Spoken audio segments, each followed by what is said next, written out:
Just the other day, Mikal Bridges signed quite a large contract extension of over $150 million per, with an annual average value of $37 million. And many Bulls fans since that time have been asking me in the comment section and on social media, does that do anything for Josh Giddey in his contract negotiations with the Bulls? We'll talk a little bit about that today. And reportedly, the Lakers are also keeping their eye out and monitoring Nikola Vucevic's situation with the Bulls. We'll talk about all that, plus dive into the mailbag and more right after this.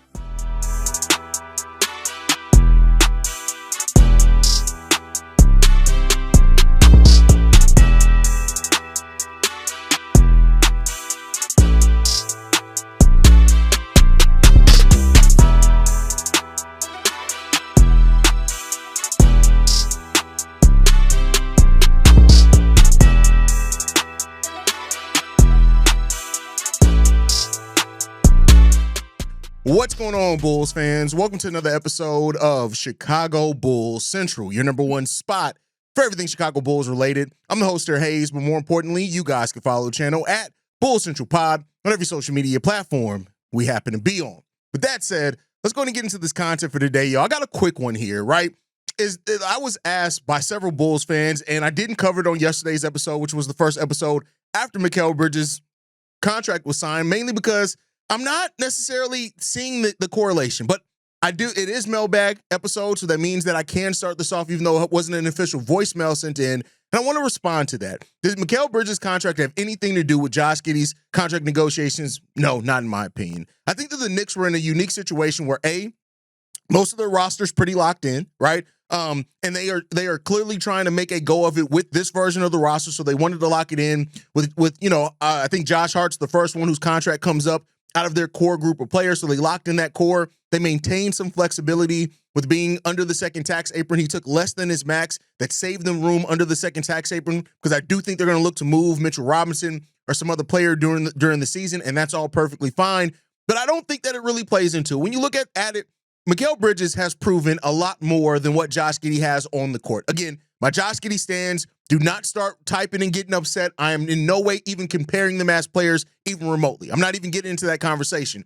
I just mean that in the situation and position that Mikal Bridges has been in over his career, he's more so been able to play his game, which he has a reputation of being a really good defender, even though he slid a little bit last year. He's also a player that until last season, I think he was coming off 3 straight years of averaging over 20 points per game. And the Knicks gave up, 5 first-round picks for him? And so there's a little bit of they don't want to risk losing him for nothing, even though they could have looked to flip him based off him being an expiring contract. They probably wouldn't have got anything near what they gave up for him, but there's a little bit of that trying to maintain value because of what you gave up for him. And maybe that part plays into it a little bit with Josh Giddey as well. The Bulls don't want to lose him for nothing, considering that they traded one of their best assets in Alex Caruso to get him. But I just think the monetary value, they're in two very different places. Mikal Bridges has been in the league since 2018.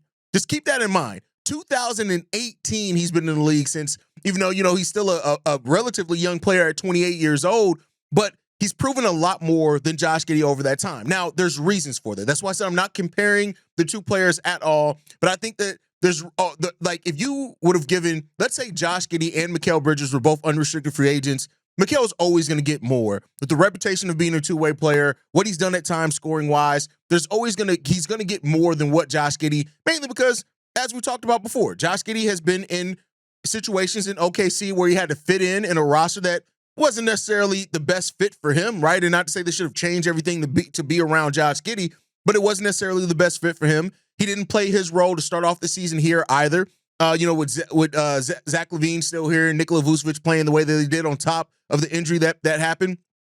I think circumstantially, there's not even really much that even Josh Giddey's camp can use the Mikal Bridges contract for, even in employee negotiation, in my opinion. Now, if somebody like Cam Thomas or somebody like Jonathan Kuminga signs a deal like that, then maybe you have a little bit more leverage to use that on, if that makes a little bit of sense. So for those that have been asking me that, I wanted to go into detail on it, on why. And, the fact that we haven't, as of yet, got an update on Josh Giddey's contract situation, we'll see what happens there. And with my luck, as soon as I post this video, Josh Giddey contract extension is going to come down. But even with all of that, I still look at it and I say, Josh Giddey and the Bulls, their situation is very unique. one season with the Chicago Bulls. Not to say that that wasn't also a Mikal Bridges situation, but Josh was also coming off a situation where even before the Bulls, where there was some doubt about, what he was in the NBA, and he hasn't been a player that's really gotten. I have no doubt, and I want to be clear here. If Josh Giddey was on a team where he had gotten to play point guard for the last 4 years, regardless of the makeup of that team, I do think that more of this conversation would be leaning to that, even with Josh Giddey's flaws, because you would got to see him play more to the strengths that he has, which is perfectly fine. And it is what it is. And the Bulls also, because of being a restricted free agent, the market is what it is. We've talked a lot about this. I don't want to rehash that whole point over again. Bulls fans that have been around for a while kind of understand what the market and what everything's dictating with this. But yeah, I don't think the Mikal Bridges contract at all really speaks to anything good or bad with the Josh Giddey situation. I think Josh Giddey is in a completely and totally different situation than what Mikal Bridges is in, and the Bulls and the Knicks are in two very different places as franchises as well as it stands right now. So I don't really think the comparison is remotely the same. I just don't think that it is. But hey, maybe you guys feel a little bit differently on it. Please do not hesitate to sound off down below on how you feel about that, and let me know what you guys think. With that said, let's move into the second topic for today. This one comes, kind of a surprise. According to Anthony Irwin of Clutch Points, he says that the Los Angeles Lakers will keep tabs on how Vucevic's final season plays out with the Bulls. This does leave a few interesting free agents still, not even including eventual buyout candidates like Chicago's Nikola Vucevic. He's not going to get bought out. We've talked a little bit about that. As they did with Smart, the Lakers are closely monitoring that situation. So, this kind of plays into what Casey Johnson talked about earlier in the week and what I think AK and Eversley are hoping for as well. And that is that there's some hope remaining that Nikola Vucevic may have more of a market near the trade deadline. Now, according to this, and in fairness to what Anthony Irwin actually wrote, it seems like more so they're hoping that Vuce gets bought out or his contract ends, and then they could maybe sniff around what's going to happen there. If I'm not mistaken, I think Luka and Vuce share an agent or maybe an agency, something like that. So there's some thought there, right? That, maybe they look at that, they monitor what's going on with Vuce, and they end up finding, a deal for that. Now, if they're hoping that Vuce's contract is going to expire, though, and then they're going to reach out to Vuce, that kind of goes back into the theory that I gave the other day. I really do think, and that, of course, it would also mean that Vuce would have to be included in that, and because he has to agree to it, right? But I do think that if the Bulls can't find a trade destination for Vuce that makes sense to them, that they could re-sign him to a reasonable contract and thus try to move him in the offseason for a team that probably would have signed him to a reasonable contract anyway, right? I don't think Vuce is going to get $20 million on his next deal. I could be wrong on that, but I just don't think that with his age declining, things like that. And I think if Vuce wants to join a contender, he's probably not going to get that money anyway, right?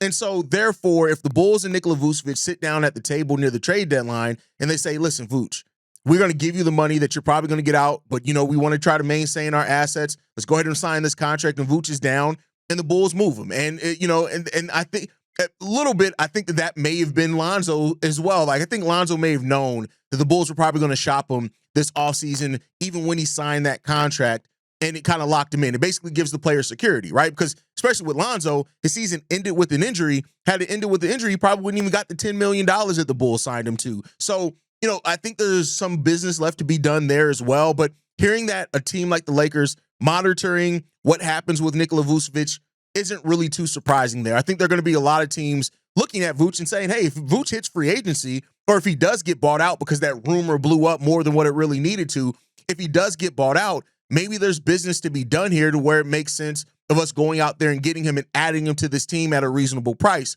The Bulls could try to foresee that and then, again, get him into a contract extension, find out what happens at that point in time. So, look, there's a lot of little maneuvers that can happen again. But I do love the fact that Casey Johnson came out, like, a buyout is probably not going to happen. It's not going to happen. The chance of a buyout are not likely, and that's why I do think that there is a case for either extension or a team making a move at the trade deadline that figures that out if that ends up happening. So, I think that Vuce is going to have his suitors. It would be really surprising to me if no team is interested in even a defensive liability, but a player that can go out there and get you 18 and 11 with solid passing, especially if you have a solid defensive team around and presence around him. And so we'll end up seeing what happens with that. The Lakers, they're a team that, we'll see what happens. They got DeAndre Ayton there. Maybe they look at Vooch as coming off the bench or something like that. We shall see. I do think it makes some sense for him to play with Luka, even though they would need some better wing defenders and perimeter defenders there. Would have been nice for them to hold on to Dorian Finney-Smith, right? But I don't think, for example, that there's going to be. I don't think Vooch is going to be bought out, and so hearing that a team like the Lakers are monitoring Vooch's situation, cool. Keep watching, but that watching may have to end with you for trading for him, my boy. That's what it may have to end up giving. Give us something back, and I think that's really, if the Bulls were to maneuver, even get to the trade deadline, I think at that point their focus may shift from getting the most back to let's just get something back so we don't lose him for nothing. But then again, AK and Eversley have not shied away from losing players that have had some value for nothing. So I can't even say that in all fairness. So we'll see what ends up happening there. But you guys can let me know how you feel on all of that down below. With that said, it is Mailbag Day. That means we do have to get into your voicemails. We got 4 voicemails today. Let's go ahead and get into them. This one's from Brian Washington. Yo, what up, Hayes? This is Brian Washington, man. I was watching your show on Ayo, and I totally agree, man. I think he's gonna have a breakout season. Well, I hope he do. Because to me, Ayo is the glue to the Bulls team. Right now he's the heart of the defense. You know what I'm saying? And he kind of remind me of how Luol Deng was to the Bulls. He was the heart of that defense, and they went and added some more defensive players, you know what I'm saying, to the team. And this year they pretty much did the same thing, hopefully. Yeah, he's the heart of the defense, man. And as much as I would love for him to start, we know what our starters can do, the ones we know that's going to start. You know what I'm saying? We know what they can do, but we don't know what we're getting from our bench. I would love for Ayo to be that 6th man still off the bench and competing for a 6th man a year award or most improved player. I want to see him do that. But I love to see him coming off that bench as that 6th man, because we don't know what we're going to get from the bench. You know what I'm saying? This team seems like it's built up pretty decent, but at least we'll know we got a sure thing coming off the bench for sure when the starters is out. You know what I'm saying? He's becoming a veteran. You know what I'm saying? He's a leader. He played tough. So yeah, I agree with you. I think he's gonna have a breakout season, man, and if not in points. And you say you like to see him attack more. That's what he used to do in high school. Like, I was an attack the basket type guy. You know what I'm saying? He was an attack the basket player. Bad. You know what I'm saying? He got the defense with it, But yeah, that's what I like to see him do. Come off the bench and be that leader where the ball is in his hands. Off that bench, he gets that ball and get in attack mode. I love to see him come off that bench with the way this team built. Yeah, that's good right there. What you think on that though? Ayo having a breakout season, being the glue guy, the heart of the defense, all that. I hope that he goes out there and prove it. And I think you can't be mad if he goes out there and shows that and steps into that role. He is going to have potentially that role coming in where he's going to be one of the important two-way pieces off that bench, or potentially even in the starting lineup. So we'll see, right? Now, I do think that when you look at it, you got Ayo, Okoro, Modest, Noah. If he gets minutes, P. Will, like those can be the solid defenders on this Bulls team. If Modest takes a step up defensively, and you're going to need some of those defenders on this team has to make a considerable step defensively if they really want to be better, as long with that refinement I talked about on yesterday's episode of the offense. I think if you can get that, I think that's really good, right? Now, regardless of Ayo starts or not, I think he's going to be getting starter level minutes because he's one of the few two-way players that we have, true two-way players that we have on this team that also fit with the high-paced style that Billy Donovan and this team has really trying to perfect over the last year. So I think there's going to be a huge role for Ayo, and he can use that to have what it could be labeled as a breakout season, and we just got to see. And good point for you saying that he's one of the leaders on this team, because Ayo is one of the leaders on this team, and he really has kind of taken on more of a leadership roles basically since his second year. So we'll see what that holds up. But great voicemail, Brian. Great voicemail. Let's get into this next one, man. This one's from Rob. What up, Hayes? It's Big Rob. Many blessings to you and your family, my brother. I was watching your video. Today is like Tuesday night when I'm sending you this voicemail, but when you're talking about the loyalty and how things are going, and I understand Bulls fans, we want Reinsdorf to sell, which you say will happen. I will say this, though, there is an asterisk to that. I truly do believe that once they finish building around the United Center, obviously they spent billions of dollars with them and the Blackhawks to build around the structure where it would be more of a tourist attraction, then I can see them selling it, but that won't be for another 5 to 6 years. And it won't be probably as much as the Lakers, but it's going to be pretty close. Which leads to this. You talk about being loyal to a flaw, which is nice, but the problem is when people are loyal, there's a difference between loyalty and respect, at least in my eyes, where if I respect you, I'll tell you the truth, versus the loyalty where, yeah, you could be with someone for years and years on end, but if they're not producing to a level and the standard that it's supposed to be, then obviously you're always going to end up in purgatory, which the Bulls are. I have a lot of respect for Billy Donovan. I think he's earned his stripes as a college coach. Obviously, when he was at OKC, he's earned his stripes, because obviously he got them to as far as he can go. But during that period when KD left and Westbrook left, you saw he's been kind of just teetering. I only thing I can just ask for everybody, and I hope, if you clarify anything for me if I'm speaking wrongly, it's just that I just believe that we'll make the playoffs in several years from now, probably be bottom 8 team, but I just think right now, if they were going to rebuild, they should have did that in the very beginning when AK took over and not try to sign DeMar and Zach and having Lonzo Ball. It worked for a brief period, but then you see how it turned out, and we all kind of just saw the product being just getting by.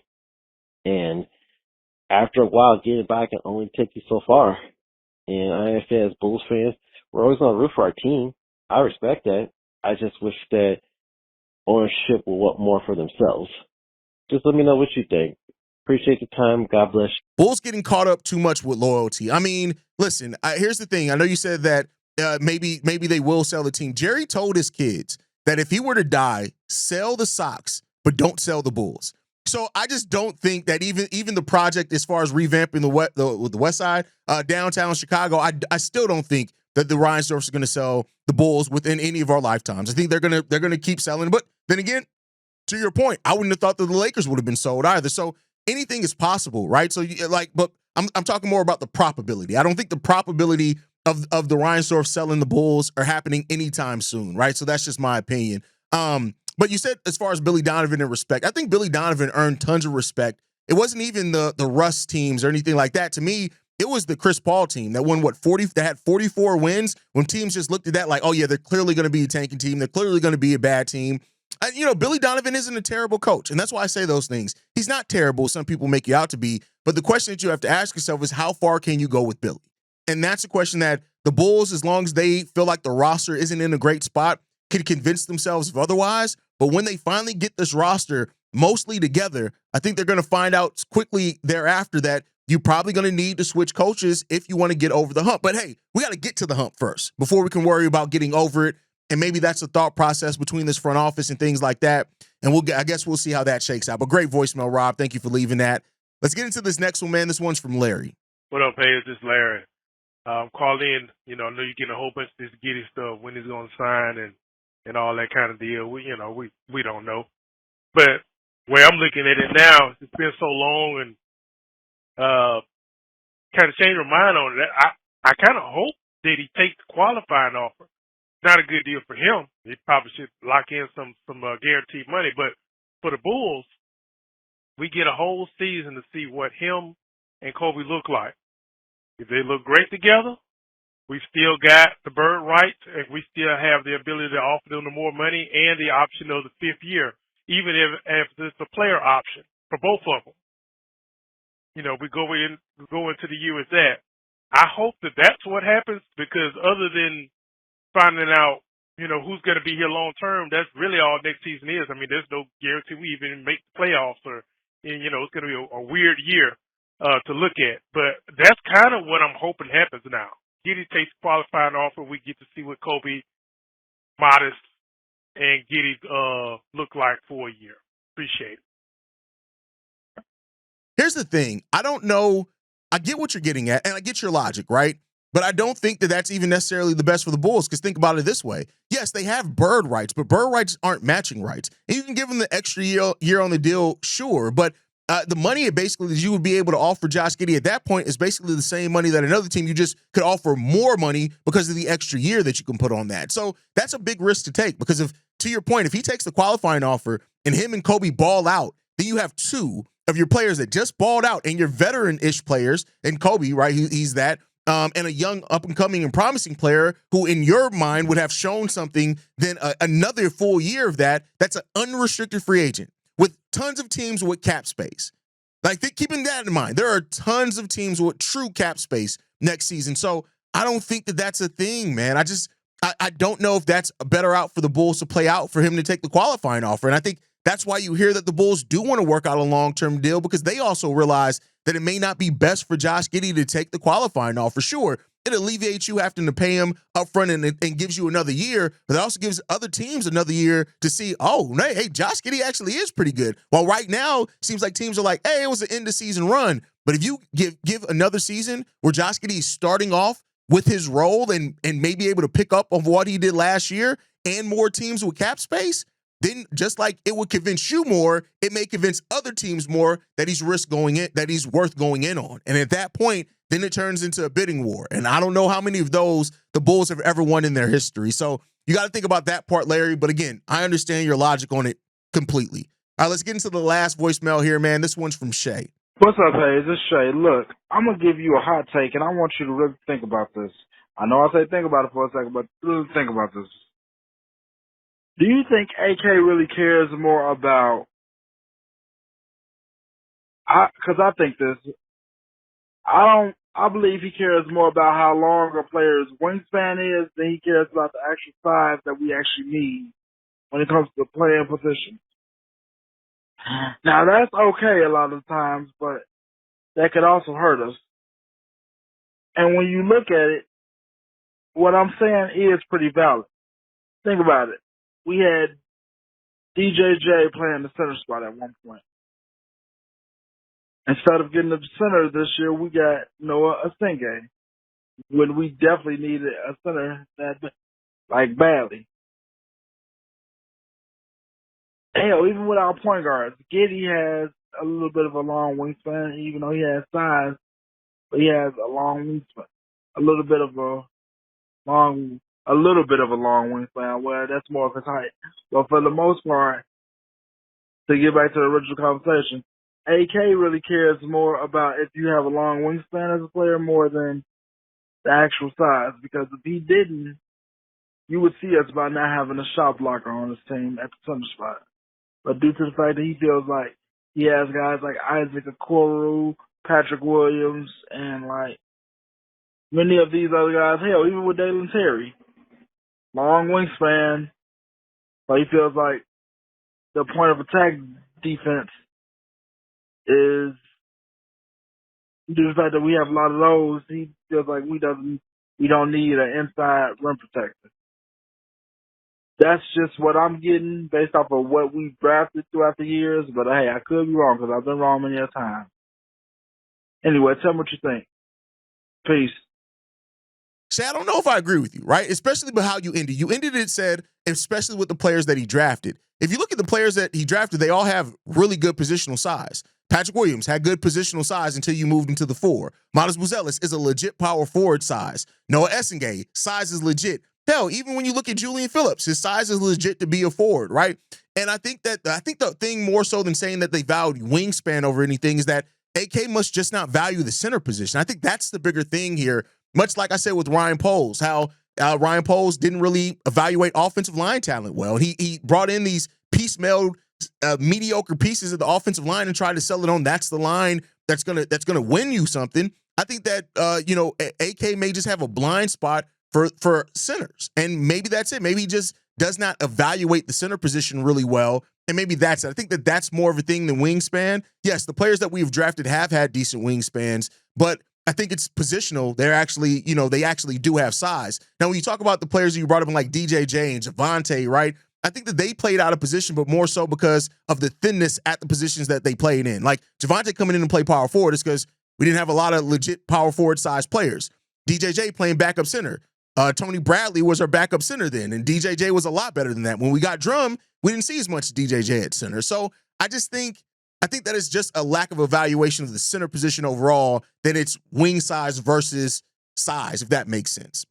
Maybe, right? And Josh Giddey, by the way, does not have a good wingspan for his size. He actually has the short arm thing like Kobe White. But that's the time for today, guys. Thank you guys so much for tuning in. Make sure you guys are following us at Bull Central Pod. You can send us any feedback, questions, comments, concerns, bullcentralpod@gmail.com. And lastly, if you want to leave a text message and or voicemail for the mailbag, the number to do so, 773-270-2799. We're the number one spot for everything Chicago Bulls related, but that's thanks to you, lovely and beautiful people. And like I like to end every episode on, go Bulls. Love you guys. See red if you can, y'all. Peace. This has been a presentation of the Break Media.